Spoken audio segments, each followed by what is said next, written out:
السلام عليكم ورحمة الله وبركاته. ازيكم يا جماعة؟ عاملين ايه؟ يا رب دايما تكونوا بخير. انا جاي النهارده اعمل لكم كيكه حاجات حلوه.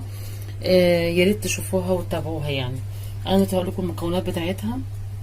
انا عندي بيضتين بحرارة الغرفة، عندي معلقة خل صغيرة، نص معلقة نص كوباية كاكاو خام، مع كوباية سكر، كوباية ونص دقيق، كوباية لبن، كوباية الا ربع زيت. هاخد معلقة بيكنج باودر وهاخد سنة فانيليا. دلوقتي انا هحط الحاجات السائلة الاول في الخلاط عشان اضربها، وبعدين ابتدي بالحاجات، بعد كده اخد الحاجات اللي هي الناشفة. دلوقتي هحط البيضتين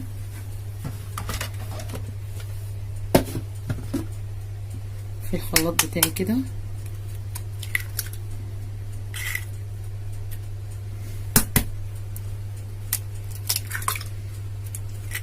بالشكل ده. وهحط كوباية اللبن بتاعتي،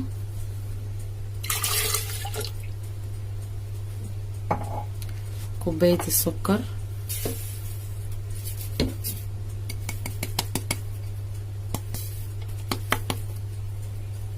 هحط كوباية اللي هي كوباية ربع الزيت،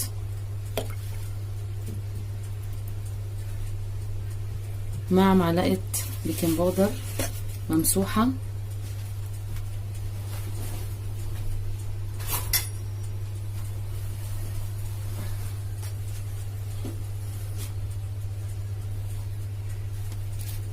يا جماعة البيكنج باودر المفروض يبقى معاه دي، معلش سوري. هحط سنة فانيليا صغيرة بالشكل ده، وهبتدي هديها ضربة في الخلاط وارجع لكم تاني.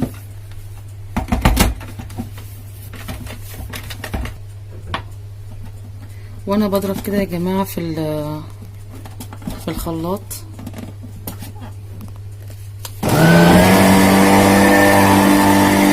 هحط معايا معلقة الخل اللي انا كنت قلت عليها. انا كده وصلتها للقوام ده كده بالشكل ده، ضربتها ضربة كويسة. دلوقتي بقى ابتدي اضيف بقى الحاجات اللي هي المواد الجافة. احط الدقيق،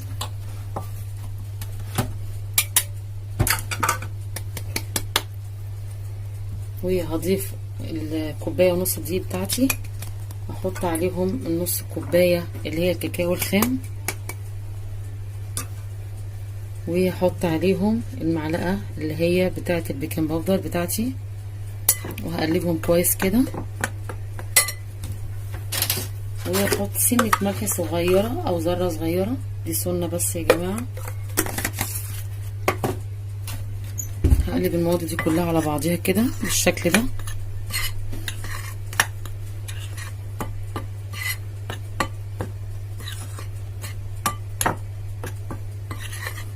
وهنزل بالخليط بتاعي في الطبق بالشكل ده، هنزل بيه حبة حبة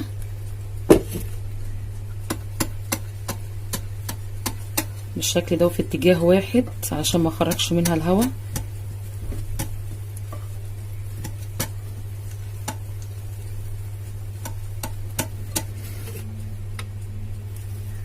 احط بقية الخليط كده،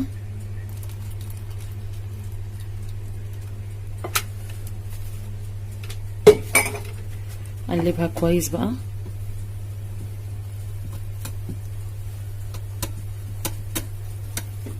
بالشكل ده. افضل اقلبها لغايه لما تتجانس مع بعضيها، تديني القوام ده كده.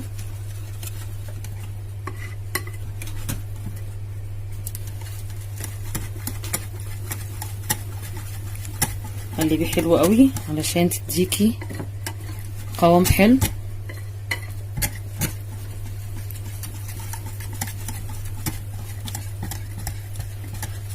بالشكل ده انا عايزاه بقى الخليط يوصل لكده. طبعا هروح ابطن الصينيه بتاعتي بندعه زيت صغيره وحبه دقيق، كده افضيها فيها.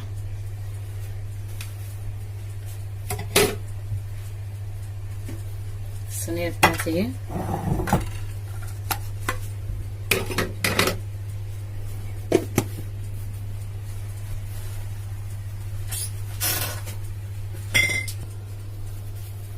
وحطيت دقيق صغيره جدا اهي. ابتدي بقى ان انا اوزعها كده بالطريقه دي على الصينيه كلها كده كمان.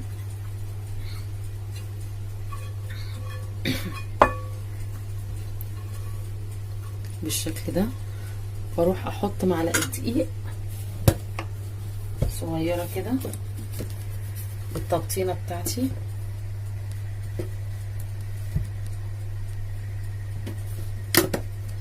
بالشكل ده. ابتدي بقى اوزعها بالشكل ده.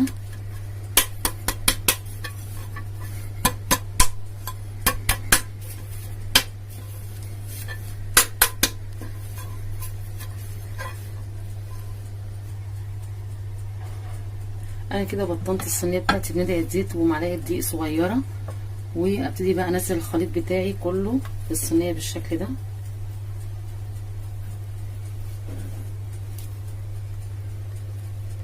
بالشكل ده كده اهو.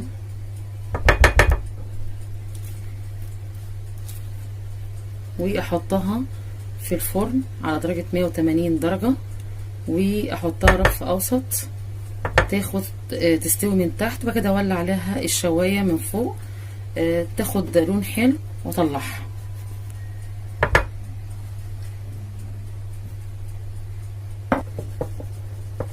بالشكل ده يا جماعه.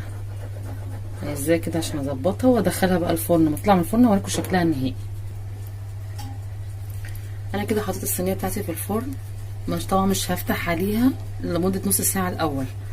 اول ما اشم ريحتها ابتدي بقى ان انا اشوفها بس من بعيد، واول ما تفوت نص ساعه يعني بالكتير قوي 45 دقيقه ابتدي ان انا افتح على الفرن واشوفها. طبعا هختبرها بخل او بشوك او بسكينه ممكن. انا دلوقتي هحضر معاكم الصوص بتاع الشوكولاته بتاع الكيكه من فوق. بيبقى طعم جميل جدا يا جماعه، وبيديله طعم حلو قوي. ده كوبايه لبن، معاها نص كوبايه سكر، معاها معلقتين ونص كاكاو، لان هي ده كاكاو خام، لان هي طبعا فيها كاكاو كتير، فانا مش حابه اكتر كاكاو اكتر من كده عشان ما تجزعش. طبعا انا معايا هنا اهوت نص كوبايه زيت. انا مش هحطها دلوقتي، اما اضرب الخليط بتاعي واحطها. هضرب الخليط وارجع لكم تاني. بصوا يا جماعه، هنزل بيها سنه بالشكل ده عشان تديني التقل بتاع الصوص بتاع الشوكولاته. بس وده شكل يا جماعه الصوص بتاعي بعد ما ضربته في الخلاط. انا هحطه في التلاجة شويه لغايه لما الكيكه بتاعتي تستوي، واطلعه ارشه على الكيكه بتاعتي. ماشي، جميل جدا يا جماعه. ارجع لكم تاني بعد ما اخلصه. وده شكلها يا جماعه بعد ما طلعت من الفرن، ما شاء الله عليها. انا اختبرتها بالسكينه كده، لقيتها الحمد لله استوت ما شاء الله عليها، جميله جدا. هبتدي بقى ايه ان انا انغزها كده بالسكينه، او لو عندي خل اعمل بيها. انا هعمل كده بعيد عن بعضه كده عشان ما هبطهاش برضو، ان هي لسه خارجه من الفرن. وهبتدي اشربها بالشوكولاته بتاعتي اللي عندي اللي انا عملتها، اللي هو الصوص بتاع الشوكولاته. انزله كده، ده بيطريها وبيخليها جميله جدا من جوه.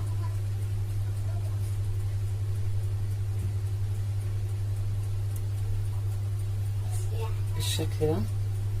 وهسيبها هي تتشربها في ثواني، يعني هسيبها تتشربها خالص، وبعد ما تتشربها هرجع لكم تاني عشان اقطع لكم منها قطعه واوريها لكم.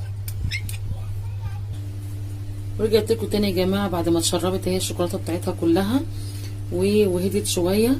انا طبعا انت لو تاخدوا بالكم ان احنا يعني بنحب الشوكولاته بطريقه غريبه شويه، ممكن غير كل الناس يعني. فانا بشرت بشره شوكولاته كده، قلت ارششها عليها، بتدي طعم برضو جميل جدا. طبعا وانا اولادي مدمنين شوكولاته، فقلت ايه يعني هي رشه كده تدي شكل حلو وفي نفس الوقت طعم جميل. بالشكل ده كده.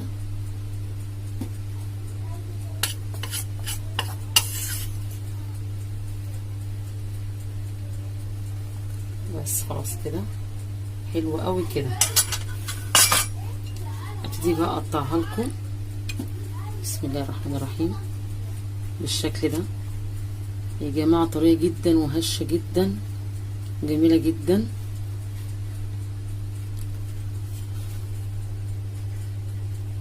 طبعا هي يا بنتي بتقولي قطعيها 7، نقطعها 7 كده. ما هو برضو على حسب ما انت محتاجة الشكل برضو ممكن تعمليه.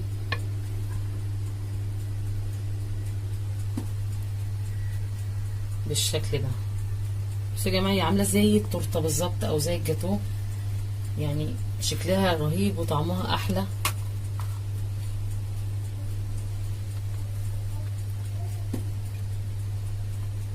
نقطع دي كده بالشكل ده. هطلعها واوريها لكم من جوه عامله ازاي.